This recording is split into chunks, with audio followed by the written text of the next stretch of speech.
आज का हमारा टॉपिक क्या है? हमने लास्ट क्लास में क्या अध्ययन किया था? इलेक्ट्रिक करंट और उसके सिंबल्स के बारे में हमने अध्ययन किया था।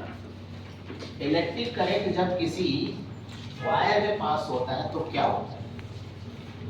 ठीक है, वायर में जब इलेक्ट्रिक करंट पास होगा तो ये क्या होगा? गर्म हो जाएगा। क्या हो जाएगा? तो ये इसका क्या दिखा रहा है? इफेक्ट दिखा रहा है।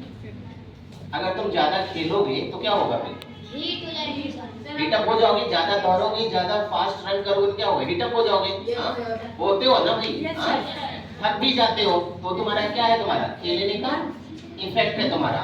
इसी तरह किसी जगह इलेक्ट्रिक करंट इलेक्ट्रिक सर्किट में फ्लो हो रहा है तो उसका इफेक्ट हमें आज जानना है, और वो इफेक्ट जानने के लिए हम आज इस टॉपिक को स्टार्ट कर रहे हैं। तो इसका इफेक्ट क्या होता है? दो इफेक्ट होता है। पहला इफेक्ट है तुम्हारा क्या? हीट का। और दूसरा इफेक्ट क्या है तुम्हारा? मैग्नेटिक का। ये दो इफेक्ट है। पहले इफेक्ट को कहते हैं हम heating effect of electric current. क्या कहते हैं? Heating effect of electric current. जो आज हम क्या करेंगे? आज इसके बारे में डिस्कस करेंगे। अगले दिन क्या करेंगे? Magnetic effect of electric current. तो इसके तुमसे कुछ क्वेश्चन पूछे जाते हैं पेपर में। What are the two effects of electric current?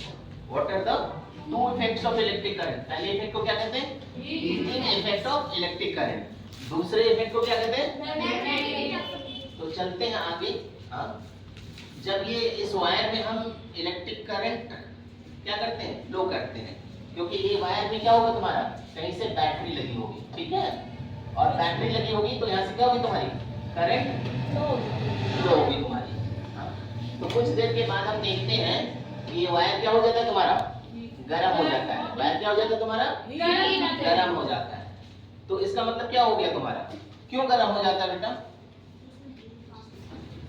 क्योंकि किससे वायर किससे बनी होती है? मेटल से। वायर किससे बनी होती है? मेटल से। और metal is a good conductor of heat and electricity. Metal is a good conductor of heat and electricity. और जितनी अच्छी मेटल होगी उतना जल्दी ये गर्म हो जाएगा तुम्हारा, ठीक है? तो इसका डेफिनेशन देखते हैं बेटा। The wire gets hot when an electric current passes through it. This effect commonly known as heat effect of electric current. तो जब हम वायर हॉट कब हो जाएगा? ये एक इंपॉर्टेंट वर्ड है। वायर हॉट कब होगा? जब हम इसमें क्या पास करेंगे? करंट। दो बातें हैं, एक इलेक्ट्रिक करंट, एक हॉट। इलेक्ट्रिक करंट कहाँ पास हो रहा है? फिर पास होने के बाद क्या हो रहा है? तो ये पूरे प्रोसेस को हम क्या कहें? Heating effect. यहाँ क्या होगा? Heating effect of electric current. उसका एग्जांपल अगर आप लेना चाहें तो क्या होगा? रूम हीटर और इलेक्ट्रिक हीटर।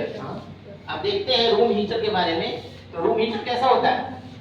इसी तरह का रूम हीटर होता है तुम्हारा, और इसके अंदर क्या लगे होते हैं? वायर की कॉइलिंग, वायर की, और ये बहुत थिक होती है। ये बहुत थिक होती है। जैसे ही इसमें इलेक्ट्रिक करंट पास करोगे, कनेक्ट करोगे, ये क्या होगा? धीरे धीरे क्या होने लगता है? रेड होने लगता है। इसको हम कहते क्या है? एलिमेंट। क्या कहते हैं? एलिमेंट कहते हैं, ठीक है? और ये रेड क्यों हो रहा है? Due to heating effect of electric current. इधर यू टेक इलेक्ट्रिक हीटर और रूम हीटर, सब में ऐसा होता है, ठीक है? अब एलिमेंट की डेफिनेशन देखते हैं। The coil of the wire of the electric heater is known as element. इसको क्या कहा गया है? एलिमेंट कहा जाता है। तो अब ये बताओ कि जो इसमें हीट प्रोड्यूस हो रही है उसके फैक्टर्स क्या क्या है? भाई ये हीट इतना क्यों प्रोड्यूस हो रहा है यहाँ पे? तो यहाँ पे देखोगे मैंने आपको बता रखा है कि जो वायर होते हैं तुम्हारे, वायर किससे बना होता है? मेटल से, ठीक है? वायर में क्या होता है? रेजिस्टेंस होता है। वायर में क्या होता है? रेजिस्टेंस। और रेजिस्टेंस मेटल से बने होते हैं। और मेटल्स क्या होता है? Good conductor of heat and electricity, ठीक है? ये बात याद रखेंगे। तो तो इसका फैक्टर क्या क्या हो सकता है? मटेरियल। क्या हो गया? मटेरियल। मतलब जो कंडक्टर मैं बोल रहा हूँ, ये कंडक्टर किससे बना हुआ है? ये कंडक्टर किससे बना हुआ है? किस मटेरियल से बना हुआ है? जैसा मटेरियल वैसा हीट प्रोड्यूस होगा तुम्हारा। और दूसरी बात क्या होगी? Length of wire. एक वायर ऐसा है और एक वायर ऐसा है, इसमें हीट ज्यादा प्रोड्यूस होगी नीचे वाले में। क्यों? क्योंकि सर बिकॉज़ ये बहुत हाँ, ये बहुत ज्यादा थिकनेस है। हाँ, ये बहुत ज्यादा थिकनेस है। वायर कैसे लेते हैं? हम ऐसे लेते हैं, ठीक है। और एक वायर देख लो, सर ये ज्यादा हीट पता चल रहा है कि इसकी थिकनेस ज्यादा है। हाँ, Yes, yes. उसी तरह यहाँ पे कॉइलिंग ले लो तुम, कॉइलिंग ले लो, ये देखो।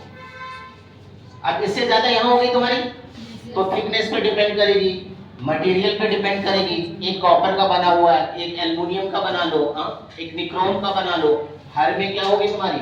अलग अलग हीट प्रोड्यूस होगी। तुमसे क्वेश्चन अगर पूछा जाता है what are the factors of heat produce in the wire, तो आप बोलोगे there are following factors of following factors of what? Wire that produce heat. पहला मटेरियल ऑफ द वायर, दूसरा लेंथ ऑफ द वायर, और तीसरा क्या हो गया? Thickness of wire. अब इसमें से किसी को कोई दिक्कत है बेटा? याद हो जाएगा ये सारा? Yes sir. तो आप घर पे जा करके इसे अच्छे से वीडियो देख के अध्ययन कर लेंगे। आज के लिए इतना काफी है, ठीक है। अगले वीडियो में फिर आपसे मिलते हैं।